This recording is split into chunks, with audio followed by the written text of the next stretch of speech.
So guys, for today's week so far, once again, bringing you guys more video. We'll be looking at something we haven't done in a while. That's Mistakes of the Emperor. Yes, I know it's been a while, but I thought it's time we kind of sit down and tackle this a little bit. Can't remember the last part too well, but it's by Old Man, and if you guys watch his content, he does a phenomenal job. Like every creator we ever react to. But I know his videos are always top of the line, so I'm definitely excited for it and to see what this video has in store for us.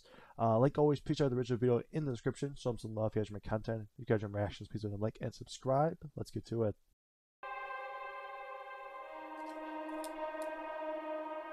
It's been long overdue, man.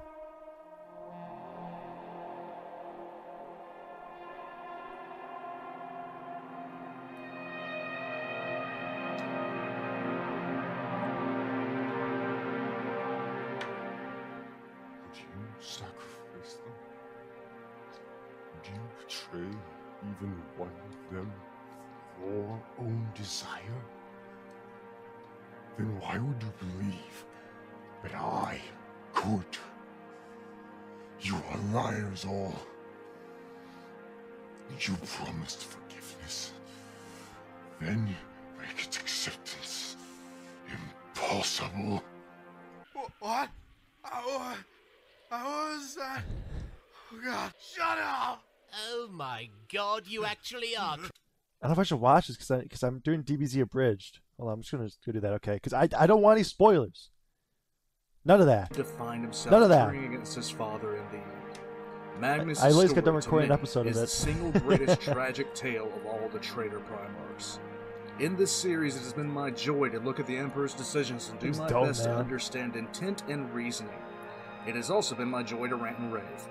I'll be doing What's that both in face? this episode. Not just on the Emperor's side, because while Angron's story was defined by a complete lack of understanding, and Perturabo's story was driven by much the same, Magnus' story is driven by something far different. Pure and simple hubris. Not just from the Emperor's side, but from Magnus's as well. The fall of Magnus still lies solely on the Emperor in my eyes because of the reasons that I will go into soon, but Magnus' own hubris lended more than his own share to the pot. One of the hardest things about theory crafting on this scale when it comes to the nature of the Emperor is being your own harshest critic. It has been my assertion that the very nature of the Emperor led to the decisions that he made throughout the course of the Unification Wars and the Great Crusade, and indeed in the Horus Heresy itself. I have to take each decision into consideration one at a time, weighing them out and seeing if they fit the model that I've been constructing since I began brainstorming. It has took almost a month and a half to properly articulate my position, and I'm still working out the nuances with each decision made. It's my personal motto that any opinion that cannot be properly defended without resorting to nonsense isn't an opinion worth having. My initial position changed almost 180 degrees before I started writing the script for the first Voxcast in this series. With each subsequent Voxcast, I have continued to iron this theory out. That theory is this. The Emperor's decisions were brought on by impatience, hubris, and an inability to understand some of the more basic drives and emotions of his sons. I thought that the Voxcast about Lorgar would be the ultimate test of this theory. I was wrong, because even though understanding the Emperor's decisions as it came to Lorgar came in the form of meticulously going through the timeline of the Great Crusade and deconstructing, once I pieced the timeline together, the decisions of the Emperor made perfect sense. Doesn't anyone notice this? I feel like I'm taking crazy pills! The hardest test of this theory came with my understanding of why the Emperor made the choices that he made as they related to his son Magnus. After my brainstorming session for this Voxcast, however, a question has been asked several times that finally has an answer. I have said that the Emperor was impatient, in a rush to advance the Great Crusade. The answer to that question also answered other questions about the decisions of the Emperor. After Erda was nominated for Mother of the Millennia, Magnus the Red landed on the world of Prospero. There has been speculation about the planets that several of the Primarchs landed on. Some of the Primarchs, like Sanguinius, seem to land on purely random worlds, while others, like Guilliman, landed on worlds that would serve their greatest talents. No other world was as perfectly suited for a Primarch as Prospero was for Magnus. Prospero was colonizing the expansion of humanity by Psykers, who chose the planet simply because it was difficult to find, and because they faced persecution almost anywhere else. It was on this planet, with its almost entire population cyclically gifted, Wow. that the most powerful psyker of the Primarchs landed. Magnus did not have to conquer his world. The population simply elevated him to be their leader because of his psychic might. After the extermination of a species, And because he's like a super massive, muscle-bound, basically deity. So even if they wanted to, they're not going to be able to do shit regardless. known as the Psychnuine, Magnus turned his full attentions to the esoteric. The capital city of Prospero, as well as its population, became beautiful from the prosperity that Magnus achieved on this planet. Magnus set about turning the world into a paradise, and the population was encouraged to use their psychic gifts, in the open, trained by the leaders of the world. Magnus's rise to leadership and subsequent rule of the planet was almost completely bloodless in comparison with most of his other brothers. This was not the only way in which Magnus differed from his brothers. Magnus alone never considered that he was actually lost, because he never really felt like he lost contact with the Emperor. He remembered the gene labs back on Terra, and knew that he had been created by the Emperor to serve a purpose. When the Emperor drew near enough that Magnus could feel his presence, they began communicating psychically. And when the Emperor finally arrived on Prospero, the two embraced like a father and son who had been separated.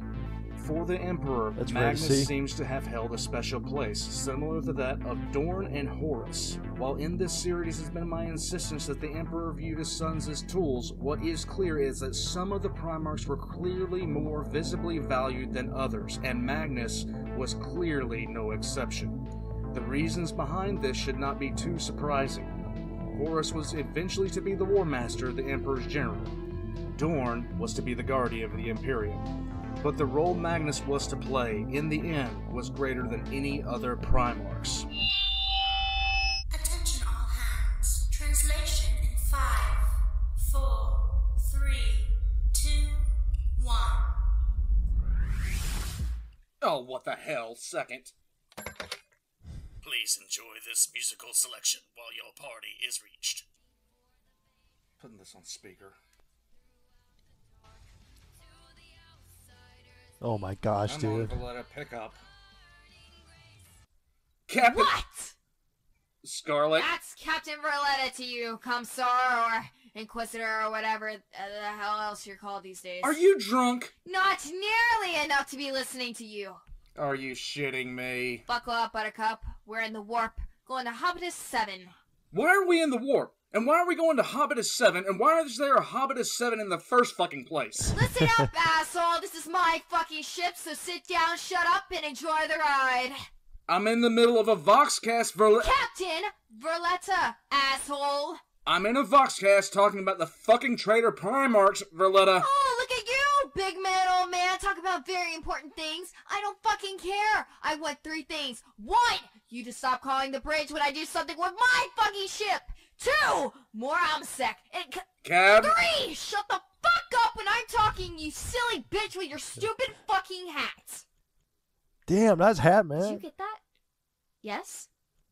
No? We're in the warp while I'm on a live Voxcast talking about 2 traitor Primarchs, Captain Verletta. So what? So you pulled us into the warp to go to some Lord of the fucking Rings planet to get some more Amasak. That's what you're telling me. Yes? You have literally 5 cases in the hold. 3.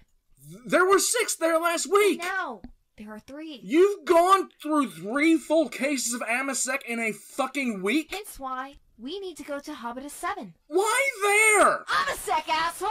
In transmission! That was a journey. Alright, where was I before the alcohol-fueled binge? Right. The Emperor shared traits with his son, and Magnus was no different.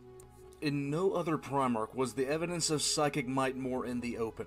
Magnus's form seemed to simply boil with hidden power, and just as the Emperor used his psychic abilities to augment his appearance, Magnus seemed to do the same.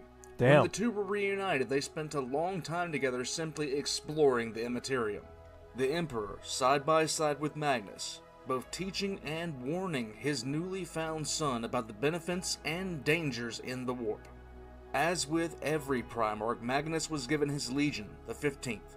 5 years after the departure of the Great Crusade from Terra, many of the 15th began to display latent psychic powers. The Legion would conquer worlds simply from the use of their abilities Wow. alone, forcing compliance through mental manipulation rather than conquest. You save on The use warriors, of these blood, tactics, time. when they were first noticed, caused friction, most notably with the newly found Primarch of the 6th Legion, Leman Russ, who viewed anything other than a frontal assault as a cowardly act not worthy of praise and recognition. It also raised alarm and contention with other legions, whose Primarchs had to fight against psychic overlords on their home worlds. Aside from this, the Emperor was pleased with their rate of progress, but suddenly the delight of the Space Marines of the 15th Legion turned to horror. Sudden, rapid degeneration began to manifest in the Legion. This condition, known to the Legion as the Flesh Change, swept through large portions of the Legion like a plague. The Flesh Change would strike at random, and sometimes within minutes, what was once a proud Legionnaire would be reduced to a gibbering mass of flesh. This condition was horrifying, and the Legion's numbers began to drop rapidly. By the time the Emperor reached Prospero, the Legion was close to extinction. Damn. Here is where we come to the first major mistake of the Emperor as it relates to Magnus. The 15th was on the verge of extinction, an extinction that apparently not even the Emperor was either willing or able to repair. It is suggested that in some places and outright affirmed in others within the lore that the Legionnaires would at some point need their Primarch. What the Primarch would be needed for exactly isn't really known. But when Magnus informed the Emperor that he had cured the issue that was causing the flesh change in the 15th, the Emperor seemed to have no questions as to how. Magnus, in his desperation to save his legion, turned to what he knew best, the Immaterium. In the warp, he encountered a being that claimed to be able to stop the rampant genetic degradations in his legion, and he struck a deal with that being, a deal which cost him much more than what he actually thought he was bargaining. In the end, Magnus sealed the deal with the warp entity, and on his return to his sons the flesh change was no more, and Magnus had a new name, the Red Cyclops, as he had sacrificed his eye to seal the pact. Interesting. When the flesh change stopped, there were only around 1,000 left alive in the entirety of the 15th Legion. 1,000 sons of Magnus. Creative, isn't it? Now here's the issue. Even though the Emperor warned Magnus about the creatures in the warp that would seek to gain control over him and the scheming of said beings, Magnus still went ahead and sealed the deal with the entity. This entity was none other than Tzeentch. Shit. Magnus, even though he had been studying the warp since before he could even walk, who had emptied the combined knowledge of 10,000 years of people who used the warp into his head, and who had been just recently warned by the only being psychically stronger than him that there were things in the warp who would seek to control That's him. my idea, bro. Not only does he go and try to strike a deal with one of the very things he's been studying and been warned about his entire life, but he strikes a deal with Tzeentch himself. This is yet another way in which Magnus differs from all the other Primarchs. When Magnus screwed up, Magnus went all out. Magnus never pulled a Lyon L. Johnson and sent away people he didn't know how to deal with back to their home world, where a century and a half later their centuries of abandonment would cause them to revolt.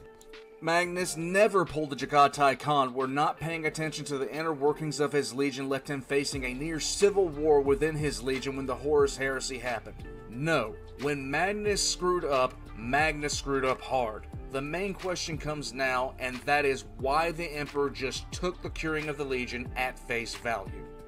Why did the Emperor drive the legions to conquer as hard as he did? Why did the Emperor not step in and tell Perturabo to take some time for creation as much as destruction?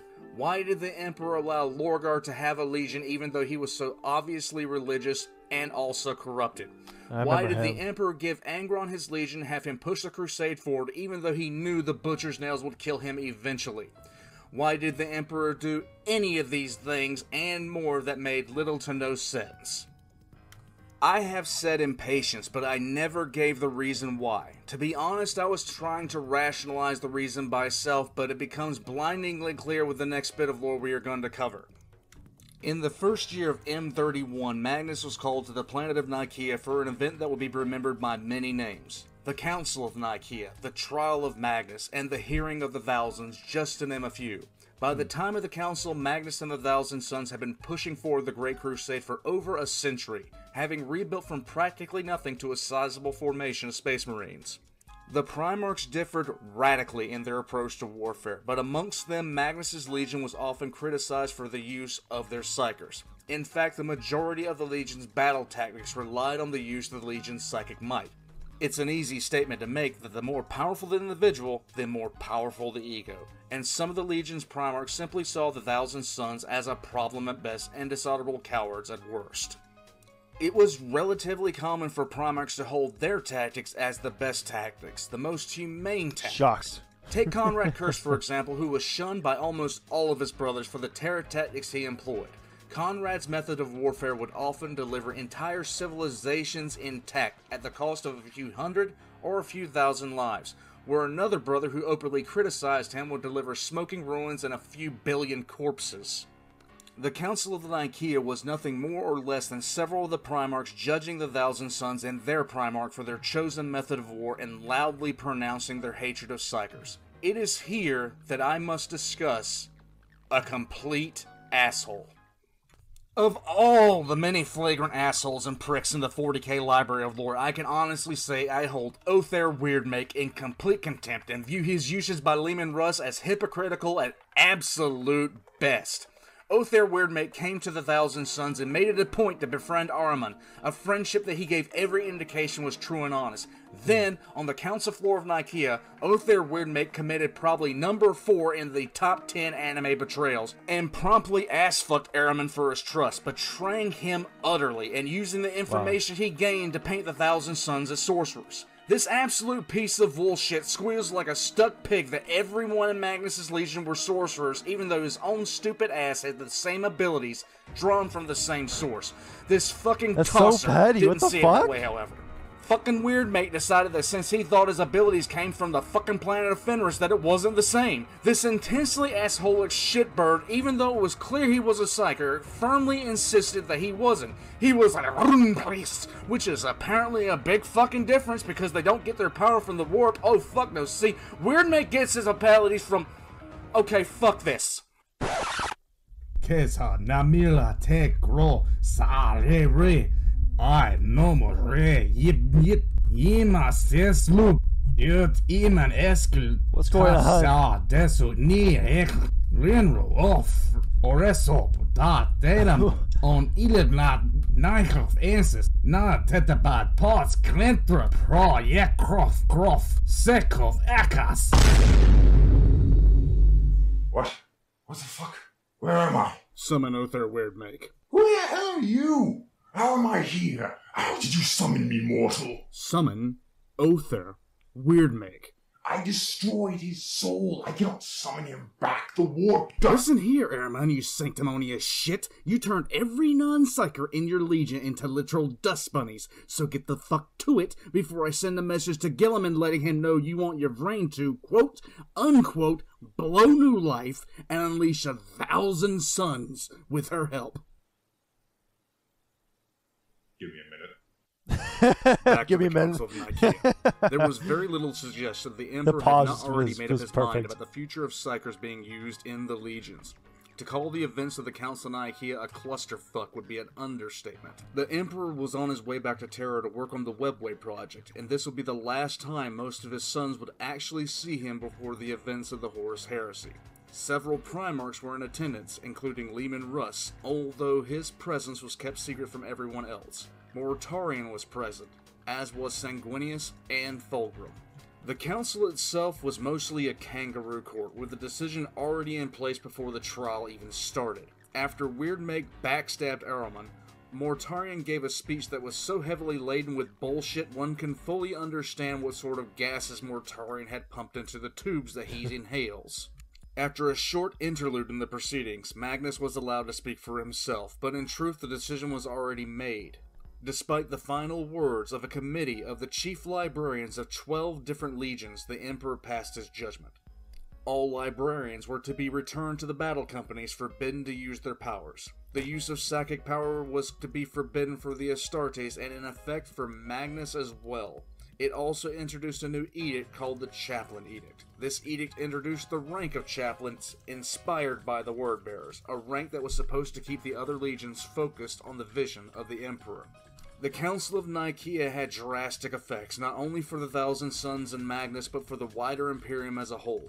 5 years later, the full extent of the consequences of Nicaea will be shown in detail. As many would later state, including Gilliman, the eradication of the Librarians and the Legions denied the Legions the best weapon against the creatures of the Warp, and it seemed almost planned. Indeed, it seems as if it were, because something happened at the Council of Nicaea that only the Custodians, the Emperor himself, and the Space Wolves actually knew about. Space While Wolves? the debate was going on, a Custodian and a man named Caspar Hauser were watching the deliberations from far above the floor.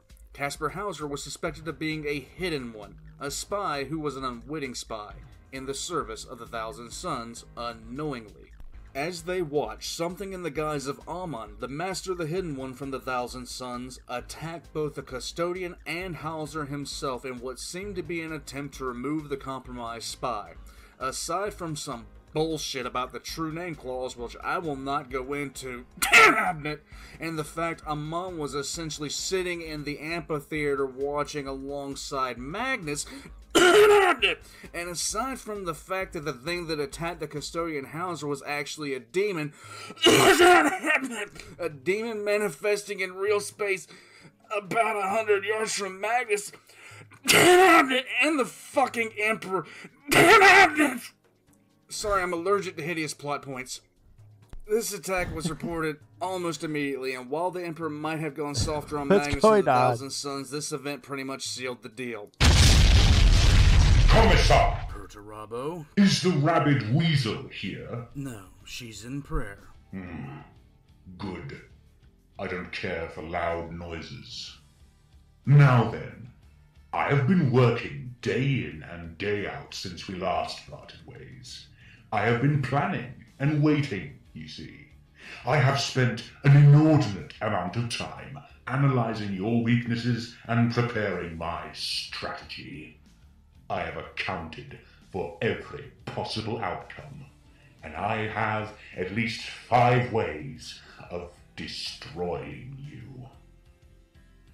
And now, nothing can save you. Okay. From my new army build. Wait, what? You remember, don't you? The Battle Mace 42 million game we planned? When I saw your collection of guardsmen, I knew that you were no slouch. And so, Dude, this is I turning spent 360. some of my time building a new army. Behold! Oh, that is so cool. My new miniature army of Chaos Knights and Dark Mechanicum auxiliaries. All entirely automated, as you can see, moving and acting on their own. They even follow simple commands via remote control. Of course, I had to omit actual weaponry from their design for the sake of sportsmanship, but I'm certain they could at least What is dispatch going a on, bro? giant with a few good kicks. With this force, I am confident that I shall soundly crush you and your little soldiers. Yeah, only one problem with that right now. Wait. Are you doing another Voxcast? Kinda caught me in the middle of one, Perturabo. Oh, damn it all. Let's just hope your Imperial watchdogs censor all of that. Well, I will return in a few hours. Knights, back through the portal. Maybe you could give us a little insight on how you felt about the Council of Nicaea. Oh, you're talking about that. The trial of Magnus the Red.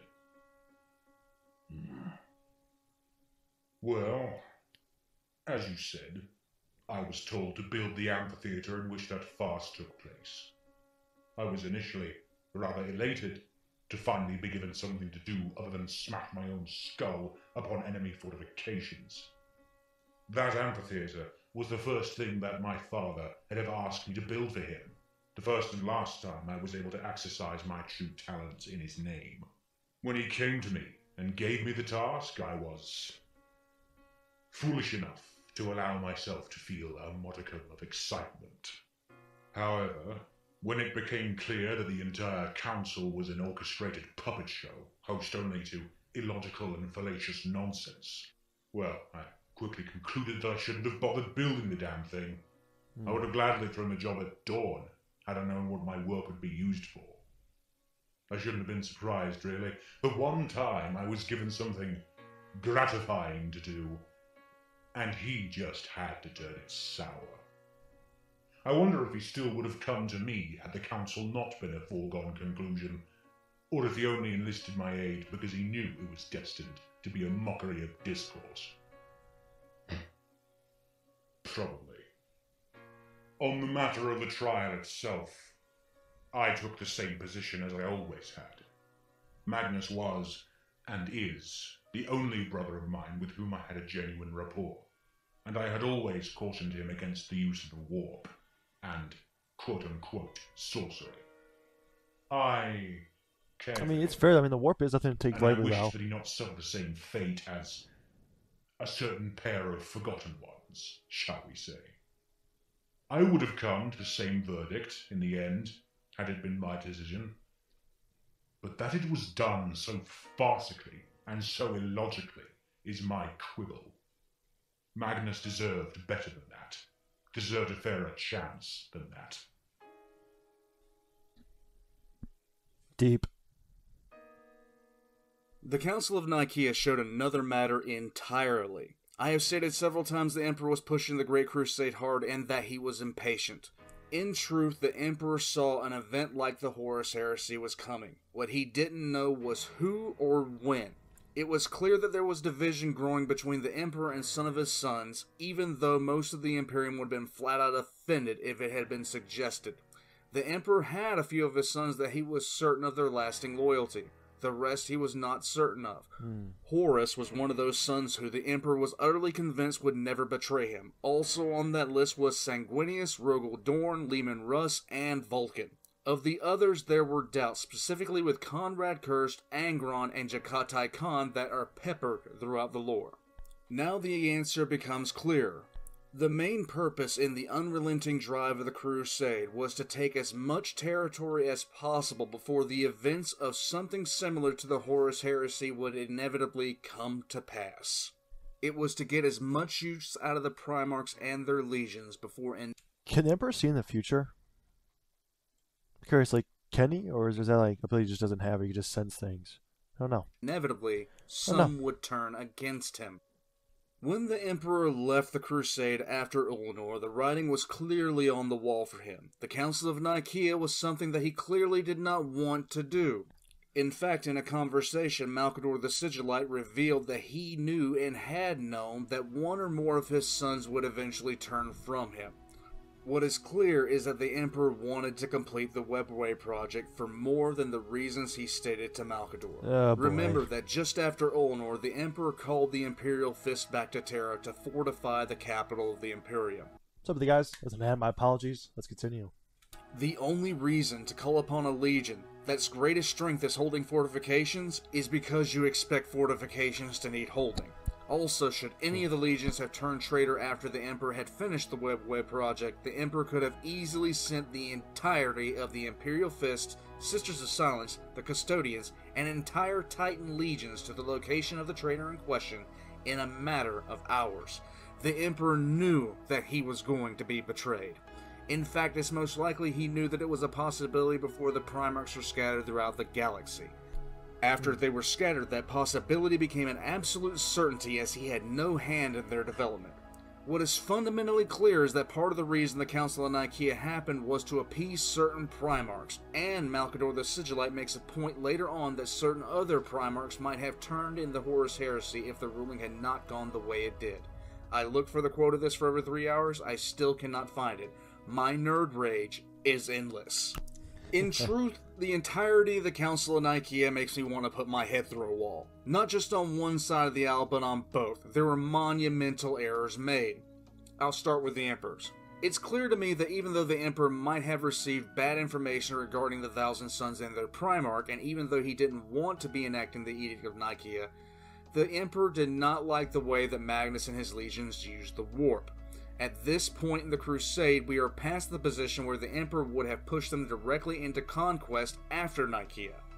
In fact, it was expected that the Thousand Sons would return to Prospero to refocus their legion in a new direction. One major question that is asked is why Magnus and the Thousand Sons were not recalled to Terra after the Council to assist in the Webway project. The answer to that is going to sound strange, but at the same time I find it fundamentally correct, while at the same time frustrating. While the Emperor had respect for Magnus' psychic might as well as the psychic might of the Thousand Sons, he found them to be fundamentally undisciplined in its use. The Emperor clearly thought that Magnus himself was too naive and idealistic in his approach to the warp, which in the end, he was, and so were the Thousand Sons. That's the problem. Hubris, impatience, and a lack of fundamental understanding. These were the primary reasons behind so many mistakes the Emperor made. At some point later in the lore, we find out that the Thousand Sons had been fundamentally corrupted by the warp, and in the Emperor's eyes, they were past the point of saving, even at Nikeia. The Emperor's main mistake in all of this was not recalling Magnus to Terra immediately after the Council of Nikeia itself. What infuriates me more than anything else is the fact that Magnus received a vision on Nikeia, a vision of Horus betraying the Emperor. Instead of calling to the Emperor right then and there when he received the vision, he decided not to say a word. Damn. Even though he was told that Horus is going to be transformed on a moon in the Davin system. Magnus was flat out told, right before he was going to stand in front of his dear old daddy and get the decision that led to the Edict of Nikeia, that Horus was going to betray the Imperium. The fact he didn't tell the Emperor right then and there blows my mind. But it all comes back to the same thing that I've been talking about. Hubris, impatience, and a lack of fundamental understanding. And when Magnus screws up, oh by the Emperor does he ever screw up. Why didn't he tell the Emperor? The sins of the father are the sins of the son in this case. Hubris, pure and simple. At no point does Magnus actually consider telling his father. In fact, his first instinct on waking up for the vision is to immediately return to Prospero. He doesn't tell the Emperor who is in the next room because he claims the Emperor wouldn't believe him. But in truth, the reason he doesn't tell the Emperor is because Magnus is convinced that he can save Horus himself. When the Council of Nikeia was concluded, he immediately went back to Prospero and almost instantaneously broke the Edict of Nikeia, using astral projection to continue the research of what he had already learned in his vision. Let me make it clear what is happening here. Literal days after being told that breaking the Edict of Nikeia would make him an enemy of the Emperor, Magnus willingly broke the edict. Wow. He didn't do it because he absolutely needed to, or because it was a life or death situation. He didn't do it by any accident or because it was habit. He broke the Edict of Nikeia because he believed he alone knew better than anyone else. Spoiler alert. Magnus screwed that up. Another spoiler alert. He does this habitually. What an idiot, bro. Whoa, whoa, whoa, Airman, what the hell? What is it, Morsel? What the hell are you doing? I'm trying to summon their weird make. What's with the pile of corpses? Can you explain to me exactly? Morsel, you live in a galaxy filled with trillions of unwashed, stinking vermin. And what does that have to do with a pile of corpses 2 meters high? They are all named their weird make. All of them? Look, I told you this could take a minute. You 41st millennials sicken me. You just want a button to push, and you get what you want right when you want it. You don't have a mind to do any work for it. Oh no, you're just so used to getting what you want as soon as you want it. You don't even consider what it takes to get it done. Did we just work a millennial versus Generation X argument into this Voxcast? Exactly. Fuck's sake. Well, did you have to kill them all? And exactly 2 meters is crazy though, bro. You could have always sent them back. Look, Commissar, I don't tell you how to execute the walking bags of flesh you call guardsmen. Don't tell me how to execute bags of flesh that manifest out of the warp. Those are not the same fucking thing. To take a long story and put it into a short version, Magnus tried to save Horus using astral projection, but his presence only took a bad situation and made it worse. His appearance to Horus and his open use of sorcery that was banned by the Edict of Nikeia stunned Horus. In the end, Magnus' attempt to turn Horus away from the heresy only seemed to seal the fate of the galaxy. The only real gain was that Magnus learned that the Word Bearers had turned against the Emperor as well for all the good it did him. This was the point in which Magnus makes the worst mistake in the entire Horus Heresy series, and no other mistake made by anyone else in the entire lore comes close to this. Yes, I include every mistake of the Emperor in this statement, because if Magnus had not done what he decided to do, the Imperium would have been a far different place. Magnus decided at that point to warn the Emperor, which was a good thing considering what was to come, but the method in which he did destroyed everything that the Imperium could have been, and it all came down to two factors. The first was Magnus being utterly convinced he was in the right, and the second being Magnus not understanding the true nature of the power he wielded, and how easily it could be turned against him. The road to hell is paved with good intentions, and Magnus had the best intentions, as did everyone who participated in the warp craft to aid him. 900 mortals volunteered themselves to be sacrificed to help Magnus carry his warning to Terra. Note, these 900 were not coerced. They willingly gave themselves to the spell that Magnus was going to use, even though they knew it would kill them. With Ahriman presiding over the spell, Magnus launched his astral body. As the mortals used to add fuel to the spell died, Magnus' spiritual essence crossed the void between Prospero and Terra. Magnus, even though he was kept in the dark by the Emperor, had already realized that the Emperor was trying to tap into the Eldar webway. It was his intent to gain access to the webway, and use that to get to Terra faster. When his astral body reached the wall of the webway, however, he found he couldn't breach it. It was at this moment that Magnus should have turned back and tried another way. It was also at this moment that Magnus doomed the Imperium. Magnus felt something in the tides of the warp and noticed a form within the miasma that he knew to be a sentience. The sentience offered him power with what seemed to be no ulterior motive, and Magnus took that power willingly. He breached the wall of the webway, and without even thinking about the consequences, he followed the webway straight to Terra.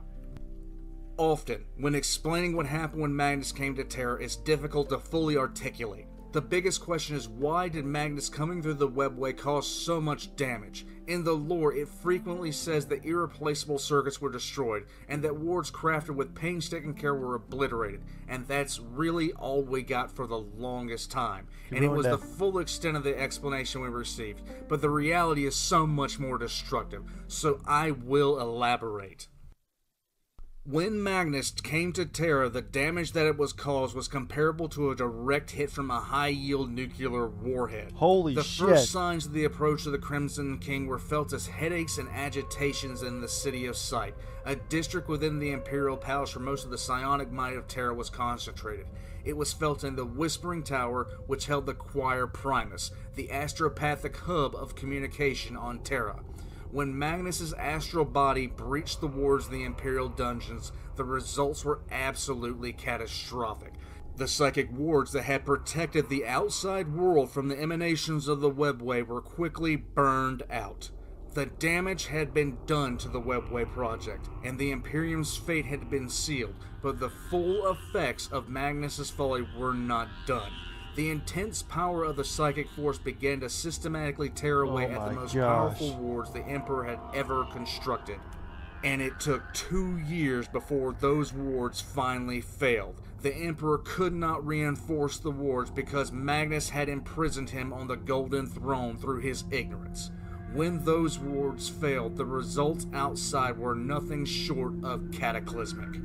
On the day that the wards failed, it had only been a few days after the Imperium had received word of the Istvan V drop site massacre.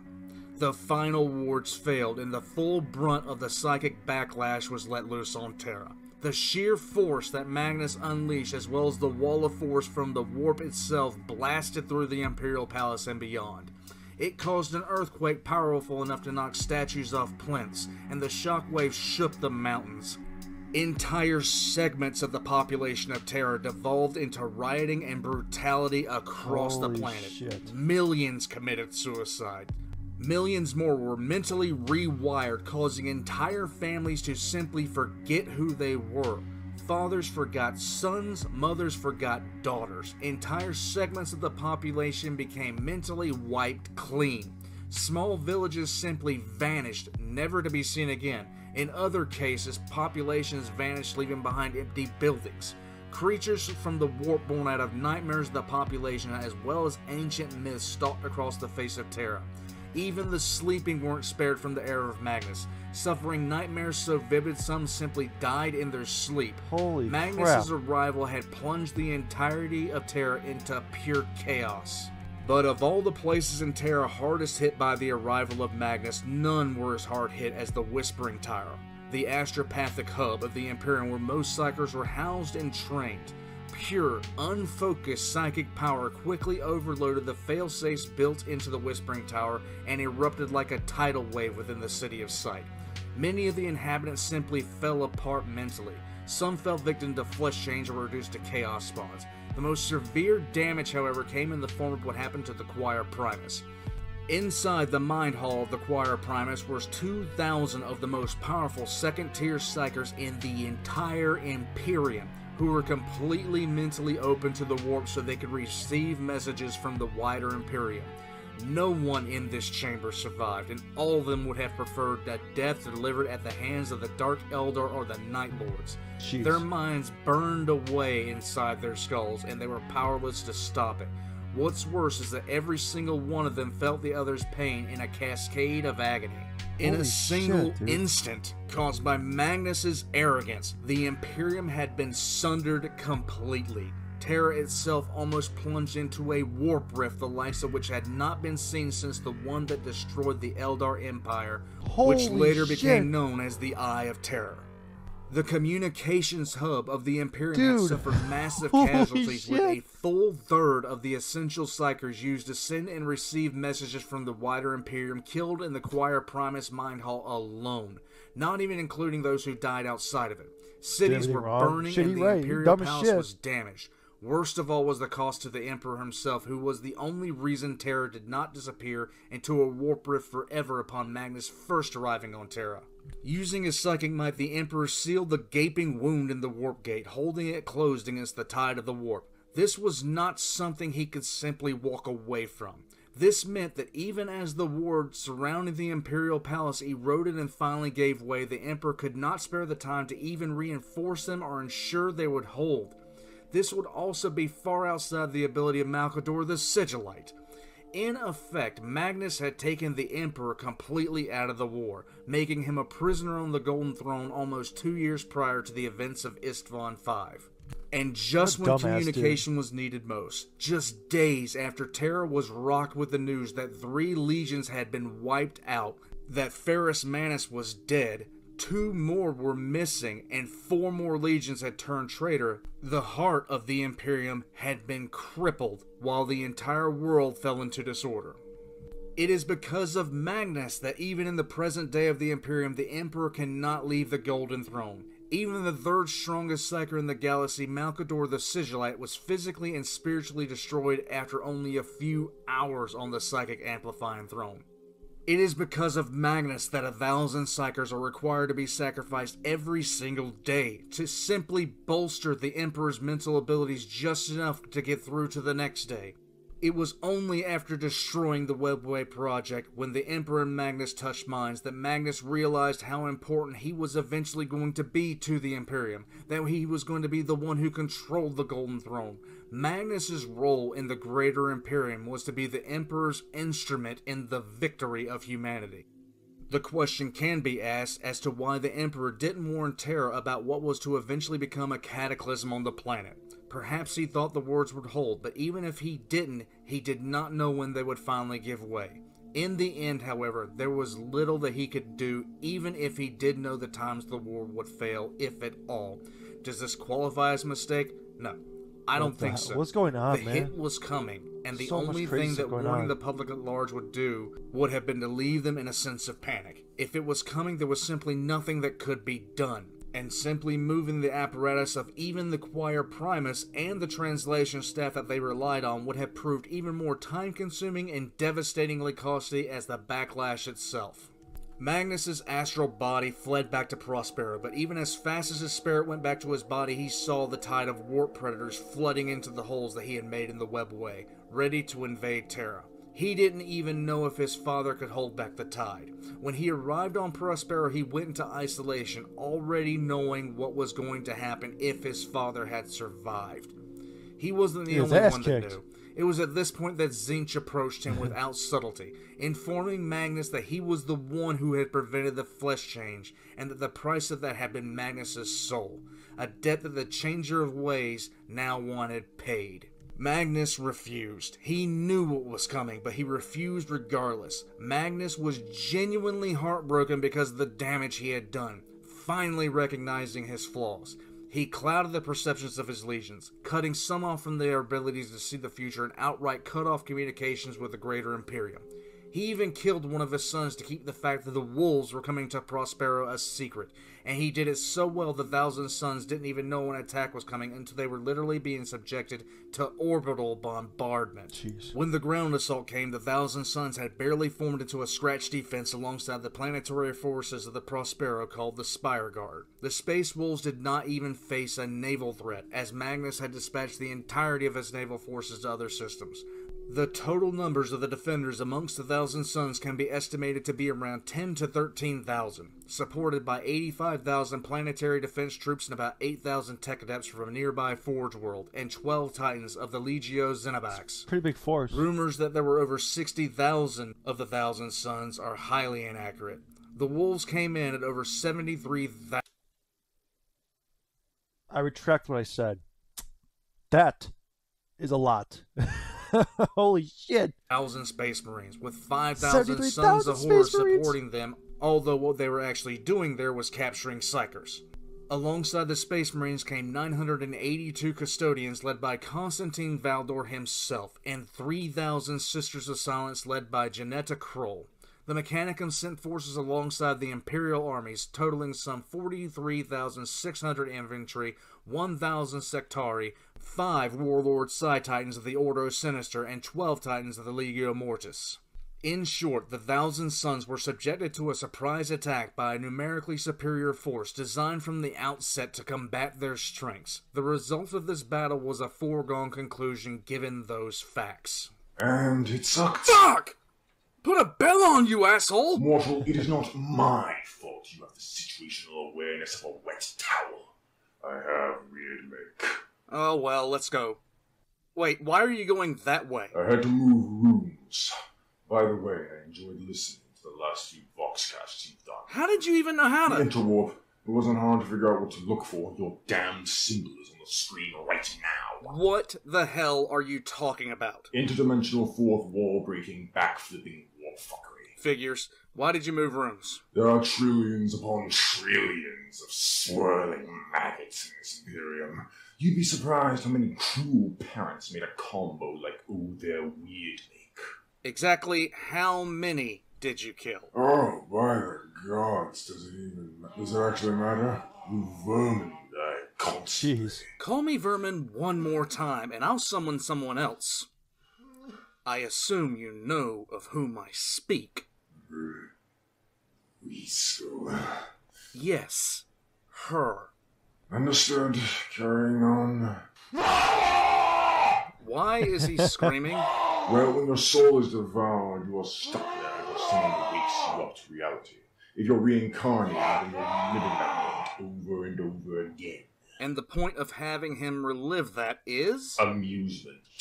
Right, carry on. Do you think we should? Well, fuck him.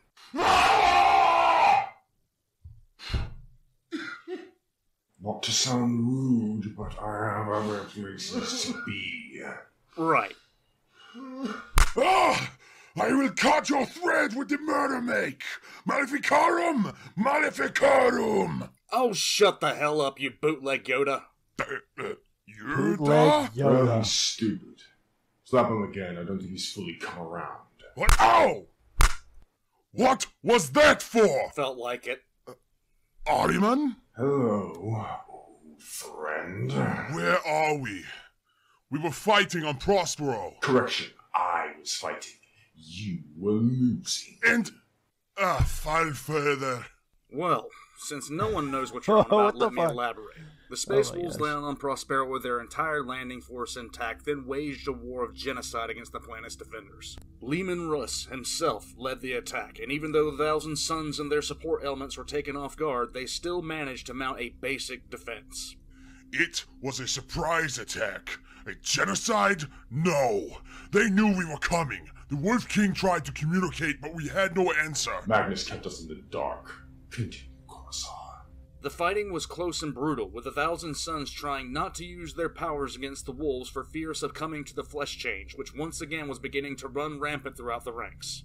The casualties were extreme for both sides, but while Lehman Russ had taken to the field, Magnus the Red remained in his tower in the period of Photep. Because Magnus was a coward who did not want to join the murder make. I can say many things about Magnus, but labeling him a coward isn't one of those things. Not labeling him a... And why not? Why? Because he would have rather died than caused damage to another loyalist legion. We practically mutinied against him when your rabble came for us. Oh, so you mean to say that your oh-so-magical Primarch did not join the murder make because he was loyal? No, he simply meant to continue his lies. Okay, what the hell are you on about? Ha! Really? You asked me what the hell I'm talking about. You realize it's lies. It's all lies. Magnus the Red tried to convince the Emperor that Horus had turned traitor. A ridiculous concept. He proved his sorcery and treachery when he sent his necromantic doings to Terra, claiming he was warning us. The Wolf King saw through his lies. Magnus wanted to feel important and wanted to validate his dark powers. So, he told lies to the Emperor about his beloved son Horus. And then he lied to you, Aramin, so you would die and make him look the martyr. And he would die and look the betrayed, even though he was the one who was betraying you and playing you and your Marines for fiddles all along. Okay, are you actually trying to say that Magnus sent a false warning to Terra, breaking the Edict of Nicaea to warn the Emperor that Horus was going to betray him, then refused to take the field against the Space Wolves, and he allowed his legion and would have allowed himself to die, and he did that because he wanted to reinforce his lie? Yes, reinforce his lie. Exactly. For the guys, YouTube ad, my apologies. Let's continue. He's just fucking stupid! Stupid? Fucking stupid. No, it is what the Wolf King believed. And this is why I made my own war band. Commissar, continue, please. I have to get back to my own affairs after all. Right, weird mate. Do you know of anything after you fought Armin?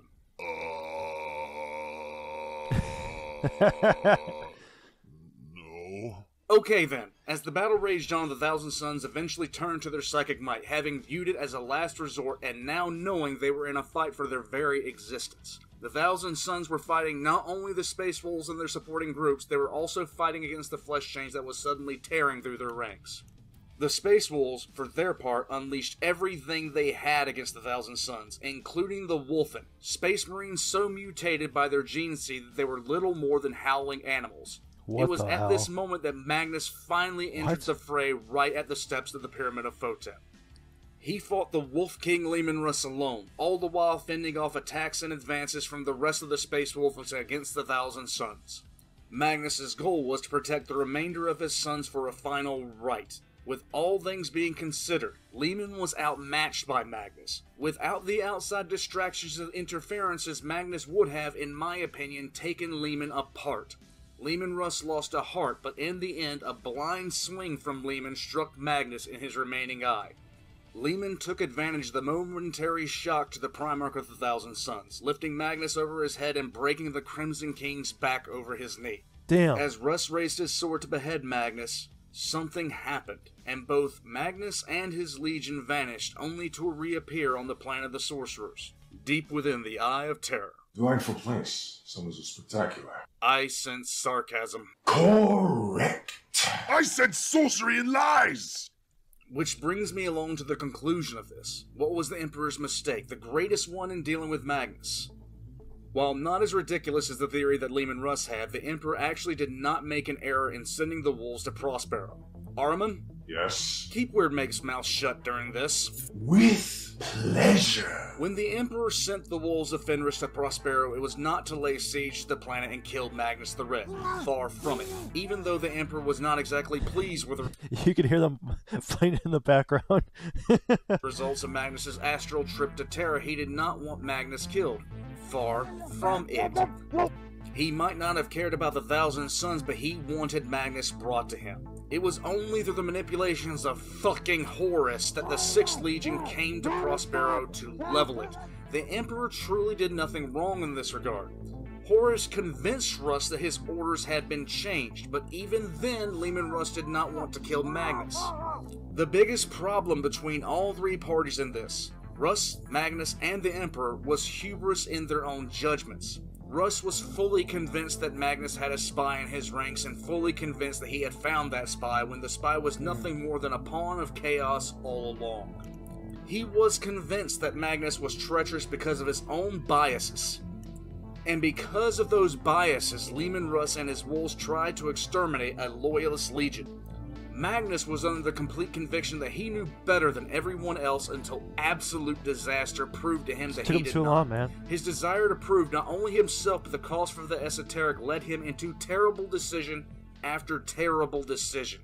At this point, he was not fully committed to chaos, and he only eventually turned fully to chaos after the events that I will go into in the next mistakes of the Emperor. The Emperor, in his own hubris, left the Council of Nicaea without informing the most inquisitive of his sons what he truly intended to do after he stripped that same son of the majority of his purpose. The Edict of Nicaea was never, and I repeat, never going to stick around for long, and the Emperor knew as much. If he had entrusted his sons with his true goals, none of this would have occurred. But the Emperor had an extremely good reason for not telling his sons his true goals, which, again, I will go into in the next mistakes of the Emperor. Suffice to say, I'll be repeating again, the Emperor did not understand his sons. And that lack of understanding was going to pave the way for Magnus's true fall. But back to the aftermath of the Battle of Prospero. Only 1/10 of the Thousand Sons escaped Prospero, while the entirety of Prospero itself died as a result. 1,242,000 sons in total. Wow. And if you all add infantry, 1, 2, all 4, titans. and 2, the number you get is 9, which is the holy number of Tzeentch. Justice Clan! All other forces that defended Prospero and every civilian that didn't see the writing on the wall and fled before the wolves arrived also died. Of the 73,200 Space Wolves, only 50,200 survived. 23,000 Space Wolves died during this assault. Over half of the Imperial Army elements died as well, and the losses of the Sisters of Silence as well as the Custodes were substantial. It is fair to say, without any reservation, that if Magnus's heart had been in the fight and the Thousand Sons were waiting on the wolves, the cost of victory would have been substantially higher, if the 6th would have won at all.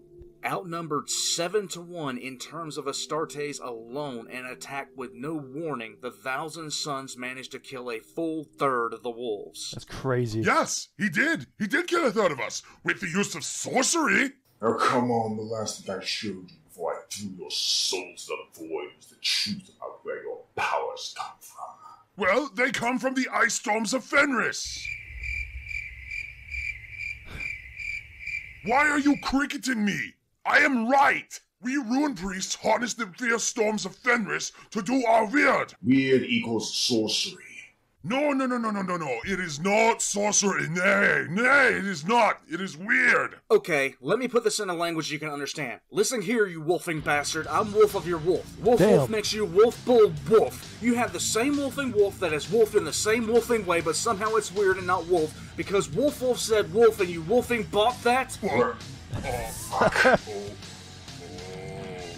You understood that? What you need is Wolf to take a wolf on your wolf and wolf to the wolfing wolf. How can you wolf when you wolf, you wolfing wolf? Wolf!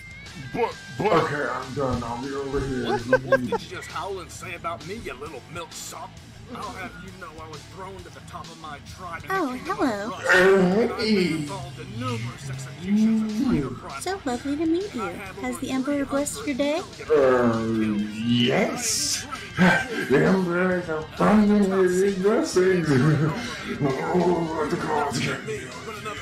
What chapter are you from, Who's in the Noble back Star? room? Chapter!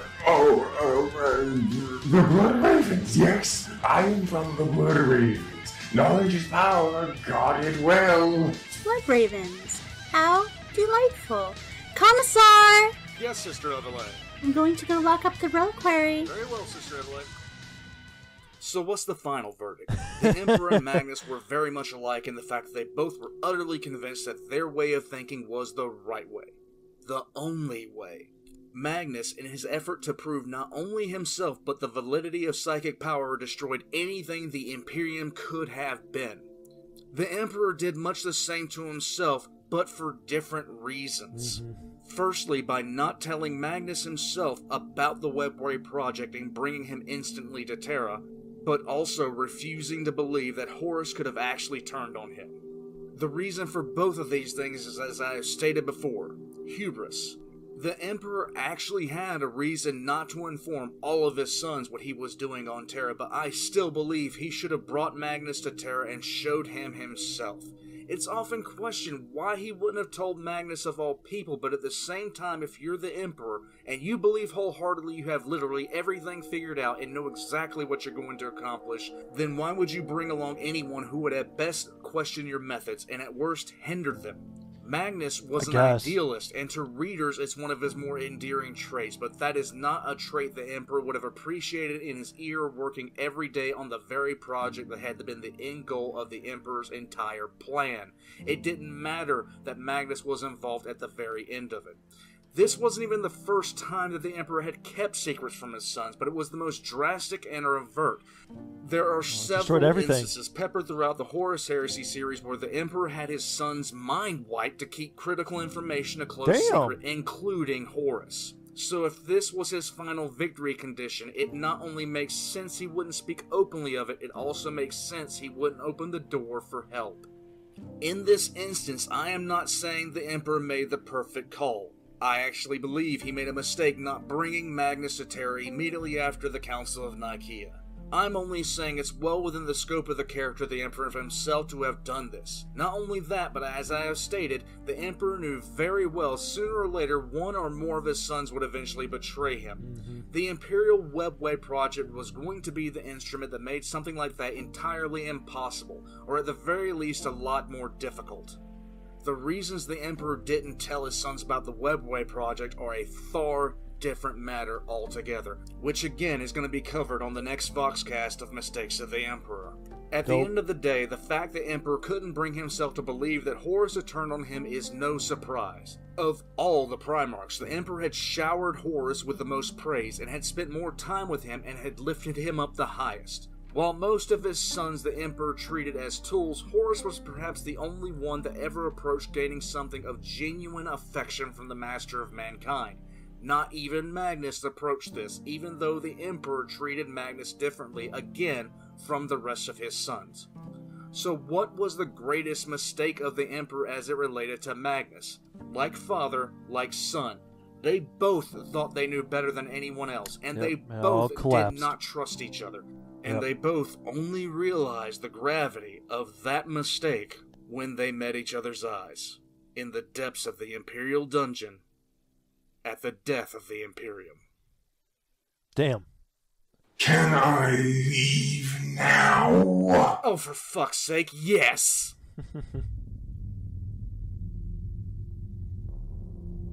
I'll miss it, In the last 5 Voxcasts, it's been my privilege to put some of the actions of the Emperor of Mankind into context, to point out flaw or provide reasoning. It's time to do the same to this. There you guys go. Hope you guys enjoyed as much as I did. That was a great episode. I know I didn't talk too much. I was trying to take in all the information because there's a lot to take in. It was also a long video, so I was trying to get it all in so I can at least understand this. It was an amazing video. I can't wait for the next one. I know it's going to fill in some other gaps about certain events that I know a little bit about, so I'm always down to learn a bit more about the Imperium and what led to what the Imperium is now, and we'll see what happens.